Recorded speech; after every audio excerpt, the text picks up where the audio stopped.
Thank you, Mr. Mayor, members of council. So my name is Jason Applebaum, and I'm a former gaming employee in the Ontario gaming industry.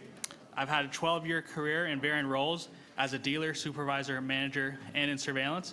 But in my time as a gaming employee, I became addicted to gambling and became a problem gambler.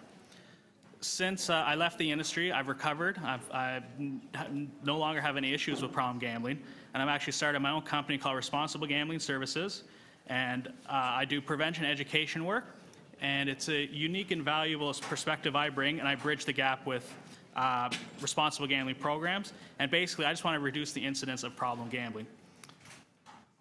My personal stance on gambling is I'm gambling neutral. Gaming is entertainment in which people may or may not choose to participate in. In terms of the Woodbine expansion, I'm not for or against it, but I feel it's important that I come and contribute to the discussion and talk about my time as a problem gambler, because I feel as this conversation moves forward, it's important to hear my perspective, and it's my job to give you guys all the information you can to make an educated, informed choice about expansion at Woodbine moving forward. So I'm someone who's been significantly impacted by problem gambling. Financially, I've probably lost somewhere in the 6-digit range. I have no more RSPs. I'm living at home with my mother. Emotionally, I turned into a mess of a person. Basically, my mentality was I want what I want when I want it, and went through a lot of anger and rage issues while I was a problem gambler. Physically, I never took care of myself, eating a lot of fast food when I did eat. Driving home tired from the casino, I definitely put myself at a risk and others drivers on the road. And family just caused a lot of issues at home.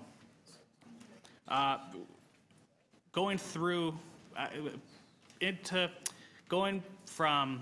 growing up, I definitely was at risk for problem gambling. There was no single cause that turned me into a problem gambler. It was a bunch of different factors. First one was I had a big win early in my life, and to me that made me think that, okay, gambling's good. I can easily make money as a gambler. I had erroneous beliefs about gambling. I didn't understand how the games work, and that led me to think that I could always win money at casino. If I was losing, I could chase my losses and win it back. I had accessibility to gambling, to casinos. When I lived in Toronto, my closest drive was an hour and a half, so I went once a month. But when I moved to Niagara Falls and I was working in Niagara Falls, my closest drive was 5 kilometers, and I was going from once a month to 4 times a week. So that definitely impacted me. Continuous exposure to gambling, just working in the casino environment definitely made it seem normal to gamble excessively. I definitely had financial problems because of my gambling. Also a history of mental health problems. I know I'm at my 3 minutes, so I'm just going to try and fly through here. What does problem